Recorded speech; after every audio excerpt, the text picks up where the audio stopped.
નમસ્કાર વિદ્યાર્થીઓ, જોઈએ આપણે potential due to system of charges, એટલે કે એક કરતાં વધારે વીજભારો અવકાશમાં ગોઠવાયેલા હોય અને અવકાશમાંના જ કોઈ એક બિંદુ પાસે આ વીજભારોને કારણે પોટેન્શિયલ કેટલું હશે, સ્થિતિમાન કેટલું હશે, એ ટોપિક આપણે સમજવાનો છે. તો આકૃતિમાં દર્શાવ્યા અનુસાર સમજો આ Q1 ચાર્જ છે, Q2, Q3, Q4, Q5 વગેરે ચાર્જ ગોઠવેલા છે અવકાશમાં, અને અવકાશમાંનું જ એક બિંદુ P જ્યાં મને પોટેન્શિયલ જોઈએ છે સમગ્ર તંત્રને કારણે. આ બિંદુ પાસે પોટેન્શિયલ કેટલું હશે? તો કે બિંદુવત વીજભારને કારણે પોટેન્શિયલનું ઇક્વેશન આપણને ખ્યાલ છે, V બરાબર K એટલે કે 1/4πε0 Q over r². આ ઇક્વેશન Q over r.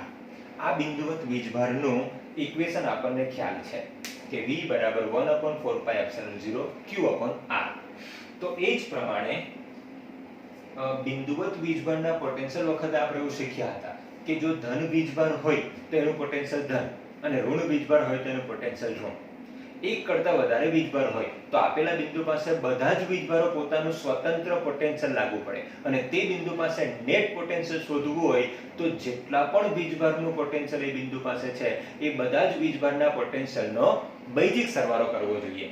અહીં Q1, Q2, Q3, Q4 અને Q5 વીજભારો છે. એ બધા જ વીજભારો ધન જ હોઈ શકે એવું જરૂરી નથી, ઋણ જ હોય એવું જરૂરી નથી, કેટલાક ધન કેટલાક ઋણ પણ હોઈ શકે.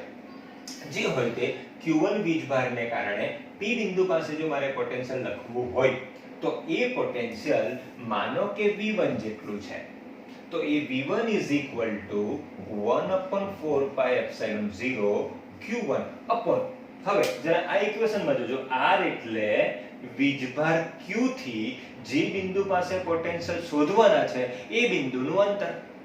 તો અહીં Q1 ને કારણે P બિંદુ પાસે V1 પોટેન્શિયલ લખવાના છે, તો અહીં જે અંતર આવશે એ Q1 થી લઈને P1 સુધી એટલે કે P સુધીનું અંતર આવશે, અને તે અંતર આપણે ધારી લઈએ, ધારો કે આ ડિસ્ટન્સ R1P છે,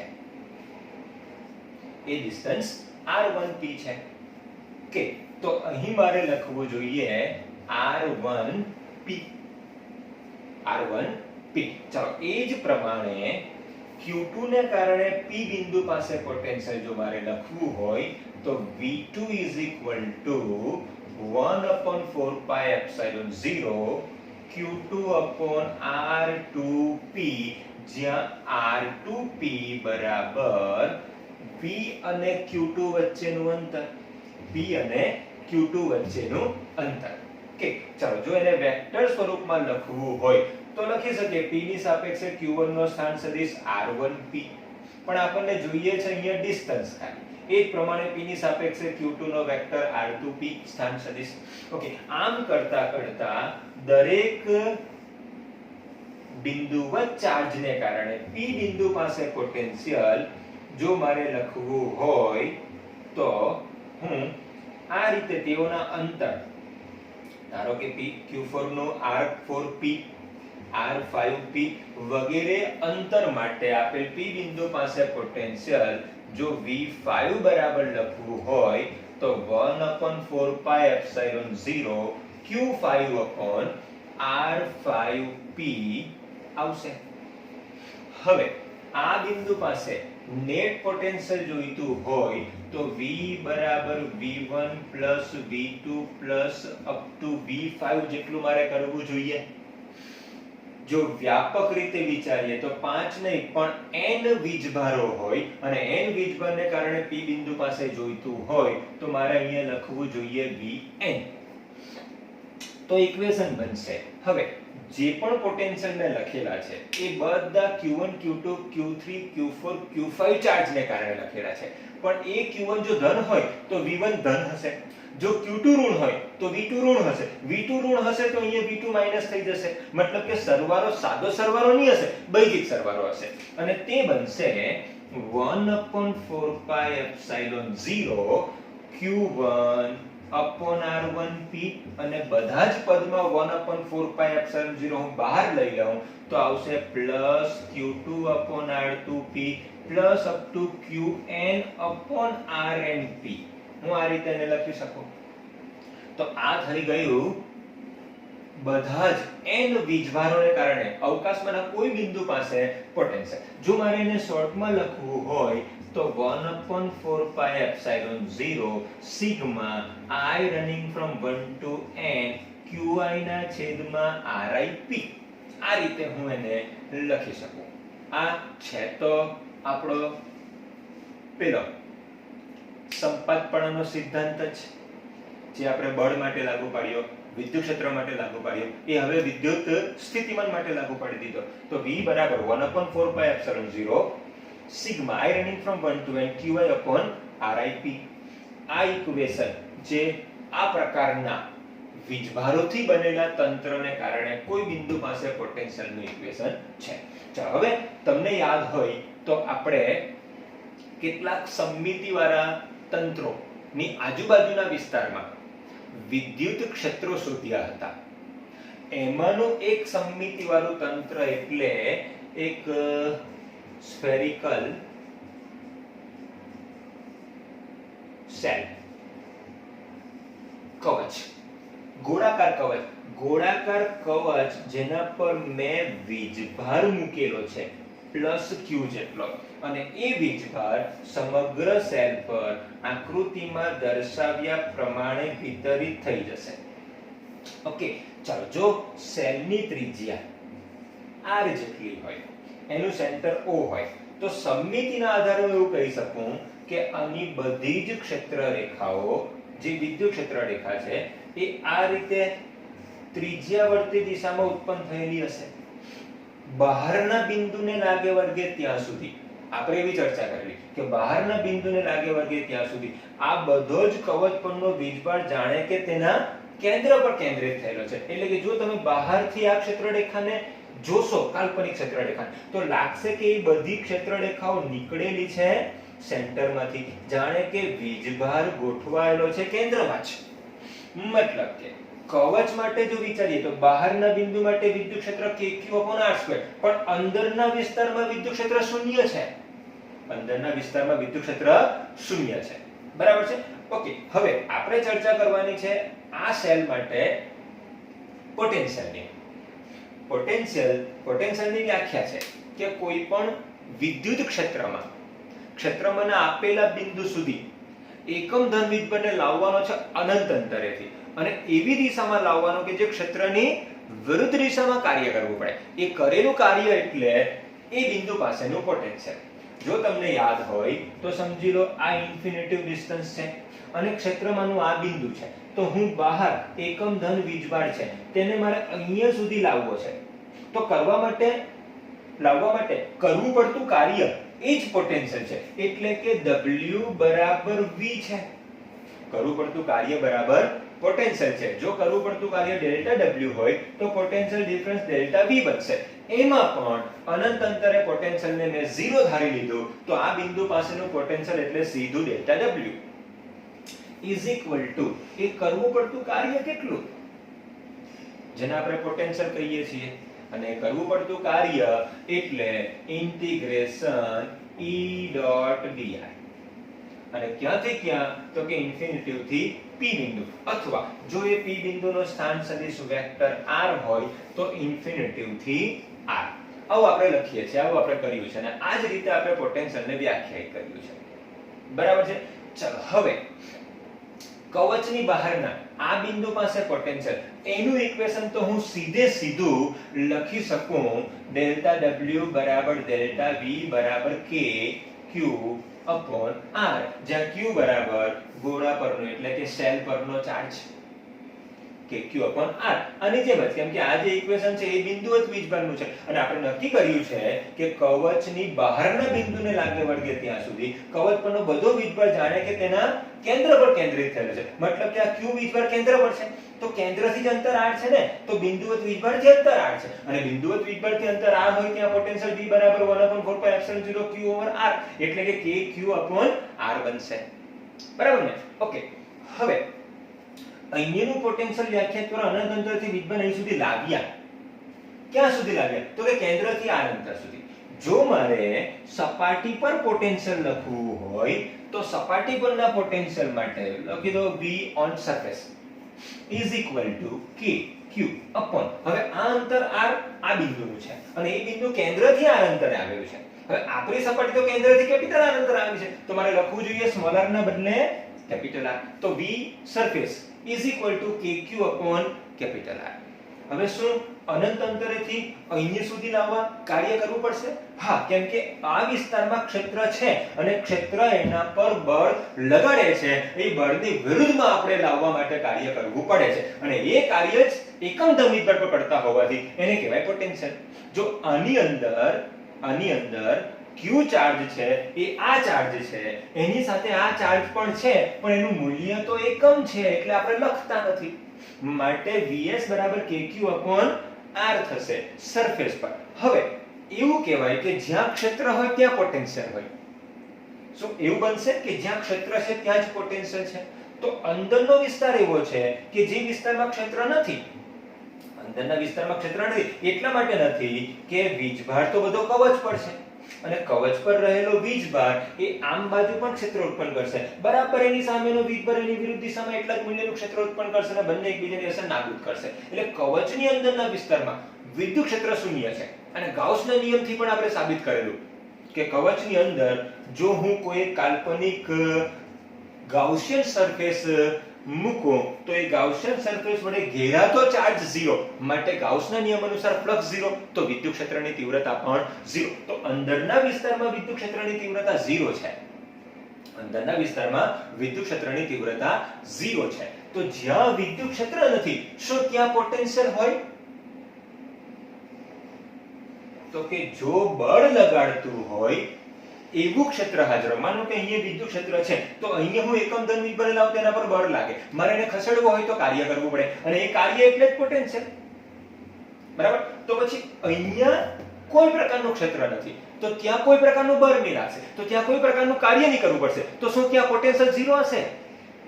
ના, ત્યાં પણ પોટેન્શિયલ હશે, કારણ કે પોટેન્શિયલની વ્યાખ્યા છે કે વીજભારને લાવવાનો છે અનંત અંતરેથી, એકમ ધન વીજભારને લાવવાનો છે અનંત અંતરેથી અને લાવવા માટે જે કંઈ કાર્ય કરવું પડે એ કાર્ય જ તો પોટેન્શિયલ કહેવાય તે બિંદુ પાસેનું. તો માની લો કે મારે અહીંયાનું પોટેન્શિયલ શોધવું છે જે કવચની અંદર આવેલું બિંદુ છે, કવચની અંદર આવેલું બિંદુ છે ત્યાં મારે પોટેન્શિયલ શોધવું છે. તો પોટેન્શિયલની વ્યાખ્યા એવું કહે છે કે એકમ ધન વીજભારને લાવો ક્યાંથી? અનંત અંતરેથી. સમજો હું એકમ ધન વીજભાર અનંત અંતરેથી લાવું છું તો જેવો અહીંયાથી સપાટી પર લાવીશ તો સપાટી સુધી તો મારે કાર્ય કરવું પડશે ને, સપાટીની અંદર ક્ષેત્ર નથી, સપાટીની અંદર બળ નથી તો સપાટીની અંદર કાર્ય નથી કરવાનું, પણ અનંત અંતરેથી સપાટી સુધી તો કાર્ય કરવું પડશે.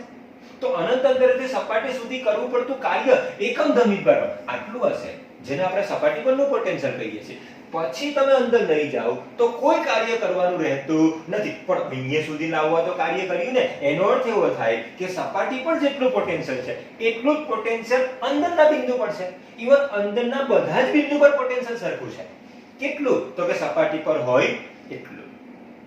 તો કવચ જેની બહારના વિસ્તારમાં તો સ્વાભાવિક છે kq/r થશે, પણ અંદરના વિસ્તારમાં જ્યાં ક્ષેત્ર નથી ત્યાં પણ પોટેન્શિયલ છે અને અંદરનું પોટેન્શિયલ સપાટી પર જેટલું પોટેન્શિયલ હશે એટલું જ હશે અને સપાટી પર પોટેન્શિયલ મેક્સિમમ હશે તો અંદર પણ બધે મેક્સિમમ અને સરખું જ હશે. જેમ જેમ તમે સપાટીથી દૂર જશો તેમ તેમ તો અંતર વધતું જશે, અંતર વધશે એટલે પોટેન્શિયલ ઘટશે, પણ સપાટી પરનું અંતર કેન્દ્રથી ત્રિજ્યા જેટલું છે એ બીજા અંતર કરતા મિનિમમ છે અને એના માટે પોટેન્શિયલ મેક્સિમમ હશે. તો સપાટી પર પોટેન્શિયલ મેક્સિમમ અને અંદરના વિસ્તારમાં વ્યાખ્યા અનુસાર જેટલું સપાટી પર પોટેન્શિયલ છે એટલું જ અંદરના વિસ્તારમાં છે. તો અંદરના વિસ્તારમાં પણ પોટેન્શિયલ મેક્સિમમ અને કેટલું? તો કે kq R જેટલું. ઓકે, આ થયું આપણું કવચની બહાર અને કવચની અંદરના બિંદુ માટેનું પોટેન્શિયલ. ઓકે, ચાલો હવે બીજા ટોપિક પર આપણે જવાનું છે.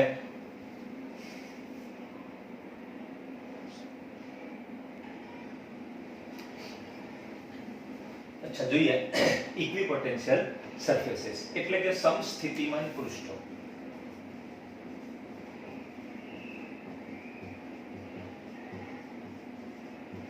સમસ્થિતિમાન પૃષ્ઠો, ઇક્વિપોટેન્શિયલ સરફેસીસ.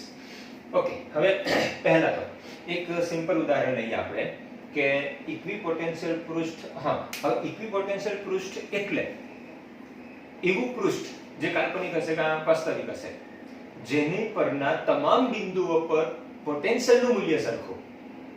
પોટેન્શિયલનું મૂલ્ય સરખું છે. યાદ રાખજો, પોટેન્શિયલ અદિશ ભૌતિક રાશિ છે, ક્ષેત્ર સદિશ છે, પણ પોટેન્શિયલ અદિશ છે એટલે માત્ર એને હશે મૂલ્ય છે, ડાયરેક્શન હશે નહીં. ઓકે, તો ઇક્વિપોટેન્શિયલ સરફેસ એટલે એવી સરફેસ કે સરફેસ પરના તમામ બિંદુ પાસે પોટેન્શિયલનું મૂલ્ય સરખું હોય, જેને કહીશું ઇક્વિપોટેન્શિયલ સરફેસ. અને આવી ઇક્વિપોટેન્શિયલ સરફેસ નક્કી કરવા માટે માન લો કે મારી પાસે એક બિંદુવત વીજભાર છે. એવું આપણે ભૂતકાળમાં શીખ્યા કે બિંદુવત વીજભારનું વિદ્યુત ક્ષેત્ર બહાર તરફ ત્રિજ્યાવર્તી દિશામાં હોય જો એ વીજભાર ધન હોય, અને જો એ વીજભાર ઋણ હોય તો અંદર તરફ ત્રિજ્યાવર્તી દિશામાં જશે. તો આકૃતિમાં દર્શાવ્યા અનુસાર ધન વીજભારિત કણનું વિદ્યુત ક્ષેત્ર આ પ્રકારનું હશે. જો આ +q ચાર્જ હોય તો એનું વિદ્યુત ક્ષેત્ર આ રીતનું હશે. હવે પોટેન્શિયલની સૂત્રની વ્યાખ્યા અનુસાર, પોટેન્શિયલ અનુસાર k q r, જ્યાં r બરાબર q વીજભારથી બિંદુનું અંતર, જ્યાં પોટેન્શિયલ v છે. તો મને આટલા અંતરે એટલે કે r જેટલા અંતરે આ બિંદુ પાસે પોટેન્શિયલ જો લખવું હોય તો એ પોટેન્શિયલ આટલું હશે, v બરાબર kq r. અરે એવું પોટેન્શિયલ અહીંયા હું પસંદ કરી દઉં અને આ ડિસ્ટન્સ પણ r જ હોય તો આ જ પોટેન્શિયલ અહીંયા હશે. એટલે કે વીજભારથી સમાન r અંતરે આવેલા તમામ બિંદુ પાસે પોટેન્શિયલ સરખું. તો એવા તમામ બિંદુને હું 3 ડાયમેન્શનમાં જો વિચારું તો એ બિંદુ અહીંયા પણ હશે, અહીંયા પણ હશે, અરે ઇવન આમ બાજુ બી હશે.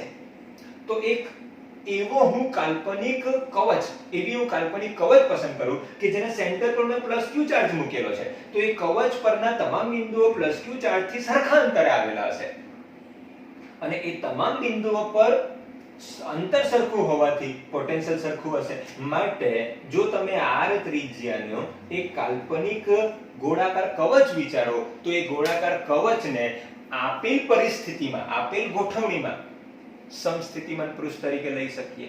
બરાબર? એટલે કે આના તમામ બિંદુઓ પર પોટેન્શિયલનું મૂલ્ય સરખું હશે. એને કહીશું આપણે ઇક્વિપોટેન્શિયલ સરફેસ. હવે હું r કરતા થોડી મોટી ત્રિજ્યા બને એવું હું એક કવચ પસંદ કરું તો શું એને પણ ઇક્વિપોટેન્શિયલ સરફેસ કહેવાય? એના પણ તમામ બિંદુઓ વીજભારથી સરખા અંતરે આવેલા હશે તો એના પર પોટેન્શિયલ બધે સરખું હશે. કેટલું? તો કે v બરાબર kq r, જ્યાં r બરાબર r કરતા મોટું હશે અથવા સમજી લો એ ડિસ્ટન્સ છે r ડેશ. તો મારે અહીંયા લખવું જોઈએ v બરાબર kq r ડેશ, જ્યાં r ડેશ બરાબર આપેલ વીજભારથી સરફેસની અથવા તો કવચનું અંતર અથવા કવચની ત્રિજ્યા. તો આ રીતે હું ગોળાકાર કવચો દોરી દઉં જેના કેન્દ્ર પર વીજભાર q રહેલો હોય તો એવી બધી જ ગોળાકાર કવચો ઇક્વિવેલન્ટ અથવા તો ઇક્વિપોટેન્શિયલ સરફેસીસ કહેવાશે.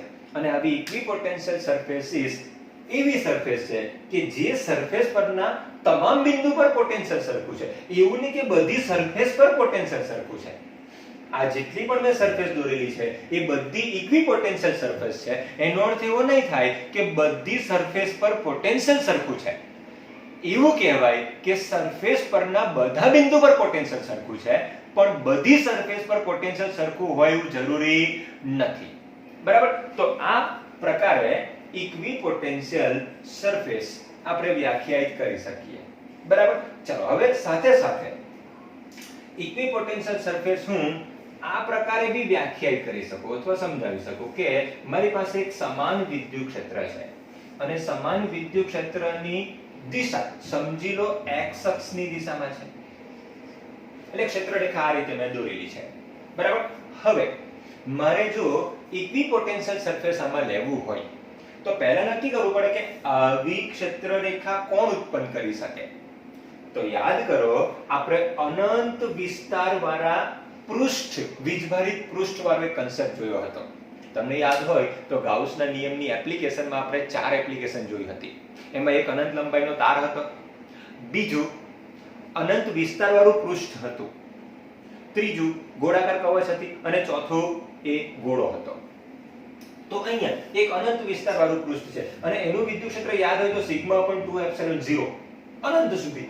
તો આવું સમાન વિદ્યુત ક્ષેત્ર છે. હવે બધો વીજભાર અહીંયા છે તો વીજભારથી આ બિંદુ સમાંતરે, આ બિંદુ સમાંતરે, આ બિંદુ સમાંતરે, આ બિંદુ સમાંતરે, આ બધા બિંદુ સમમિતિવાળા બિંદુ છે. તો આ બધા બિંદુઓ એકબીજાથી સમાંતરે આવેલા છે, સોરી વીજભારિત પ્લેટથી સમાંતરે આવેલા છે. તો આ ક્ષેત્રને લંબ જો હું એક પૃષ્ઠ દોરી દઉં તો એ પૃષ્ઠ કહેવાશે ઇક્વિપોટેન્શિયલ સરફેસ. તો એવા બહુ બધા પૃષ્ઠ હું એકબીજાને સમાંતર દોરી દઉં, એ બધા પૃષ્ઠ કહેવાશે ઇક્વિપોટેન્શિયલ સરફેસીસ. કહી શકાય આવું. આને કહીશું ઇક્વિપોટેન્શિયલ સરફેસ.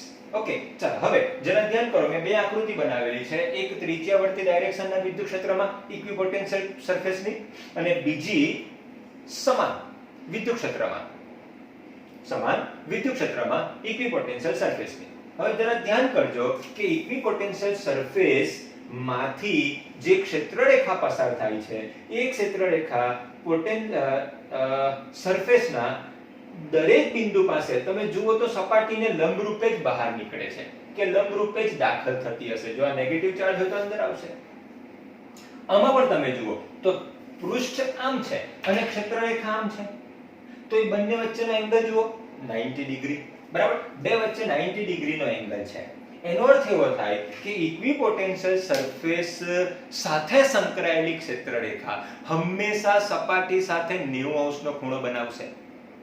90 અંશનો ખૂણો બનાવશે. હવે આની સાથે સંકળાયેલી થોડી બાબતની આપણે ચર્ચા કરવાની છે. જરા ધ્યાન કરજો કે ડેલ્ટા W બરાબર, ડેલ્ટા W એટલે કરવું પડતું કાર્ય બરાબર F ડોટ dr, આવું આપણે લખીએ છીએ. બરાબર? હવે બળ કોણ લગાડશે? તો કે ક્ષેત્રમાં વીજભાર પર બળ લગાડશે ક્ષેત્ર. અને તે કયું બળ હશે?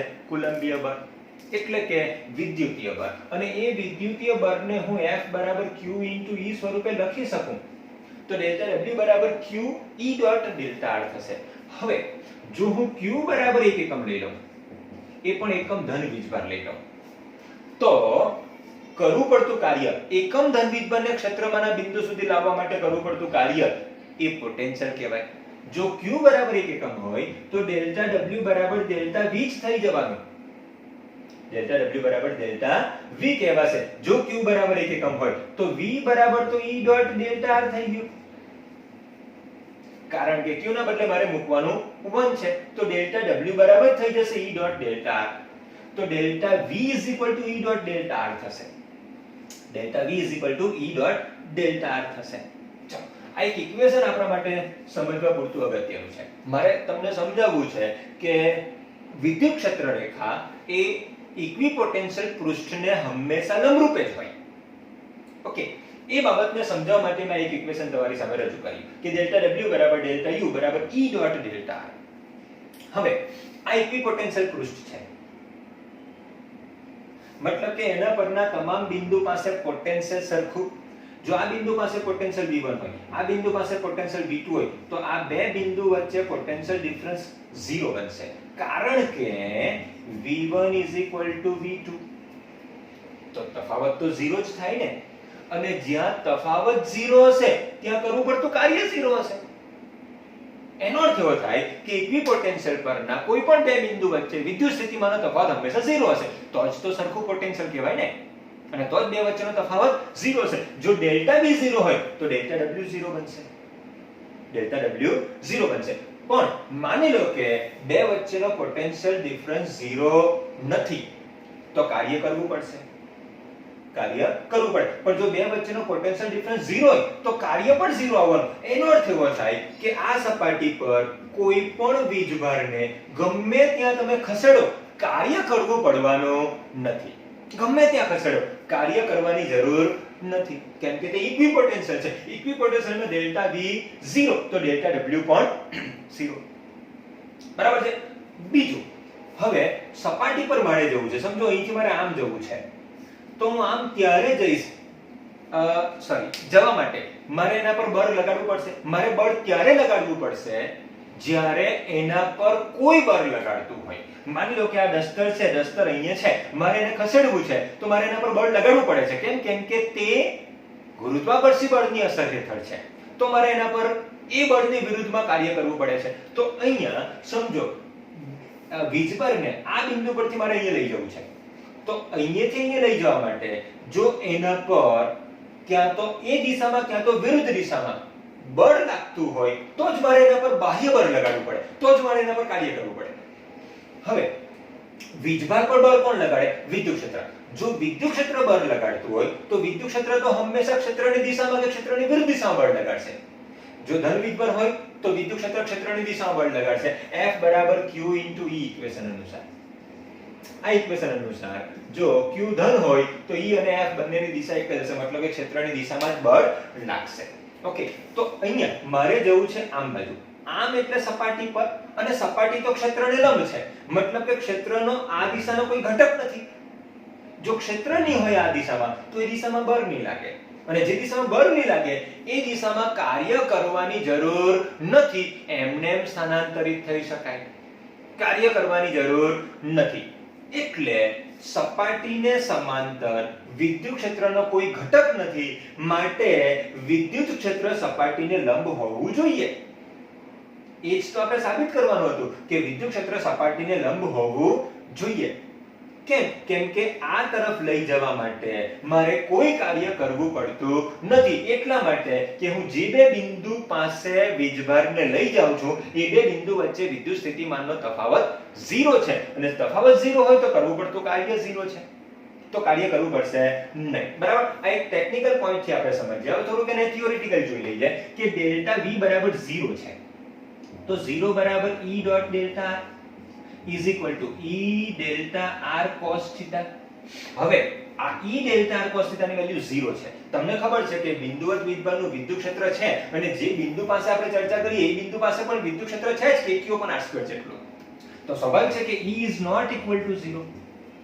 હવે મારે એક બિંદુ પરથી બીજા બિંદુ પર લઈ જવું છે, મતલબ કે ડેલ્ટા R પણ છે, મારે સ્થાનાંતર કરાવવું છે, તો ડેલ્ટા R છે, તો delta R is not equal to 0. તો 0 કોણ હશે? cos θ = 0 હશે. અને cos ની કયા ખૂણા પાસે કિંમત 0? તો કે 90 અથવા 270. હવે 90 કે 270 થવાનું તો એ વિદ્યુત ક્ષેત્રને લંબ, કેમ કે θ તો E અને dr વચ્ચેનો એંગલ છે. E આ દિશામાં છે ને dr આ દિશામાં છે, તો બે વચ્ચેનો એંગલ શું બનશે? 90 અથવા 270. આમ કરો તો આટલો ખૂણો બનશે. જો ક્ષેત્ર અંદર તરફનું હોય તો આ ખૂણો બનશે. બરાબર. ક્યાં તો 90 ક્યાં તો 270, એટલે કે π/2.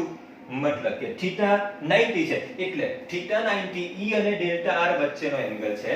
ડેલ્ટા R સપાટી પરનું સ્થાનાંતર છે, અને E વિદ્યુત ક્ષેત્ર છે. બે વચ્ચેનો એંગલ 90 બને એટલે હંમેશા સપાટીને લંબરૂપે જ વિદ્યુત ક્ષેત્ર હશે. વિદ્યુત ક્ષેત્ર હંમેશા સપાટીને લંબરૂપે જ હશે, જો એ સપાટી ઇક્વિપોટેન્શિયલ સરફેસ હોય તો. ઓકે, આ થઈ ઇક્વિપોટેન્શિયલ સરફેસની કેટલીક બાબતો. અચ્છા, માનો કે મારી પાસે એક ડાયપોલ છે, પ્લસ Q ચાર્જ અને માઈનસ Q ચાર્જ. ડાયપોલનું વિદ્યુત ક્ષેત્ર શૂન્ય નથી હોતું, પણ ડાયપોલ પરનો નેટ ચાર્જ 0 છે. પણ બંને ચાર્જ એકબીજાથી અલગ ગોઠવાયેલા છે, એટલે વિદ્યુત ક્ષેત્ર છે. અને વિદ્યુત ક્ષેત્ર છે, બંને ચાર્જ અલગ છે, તો જે તે બિંદુ પાસે પોટેન્શિયલ પણ બંનેને કારણે હોય. અને તમને ખ્યાલ હોય તો આપણે ડાયપોલનું પોટેન્શિયલ જોયું જ છે. બરાબર.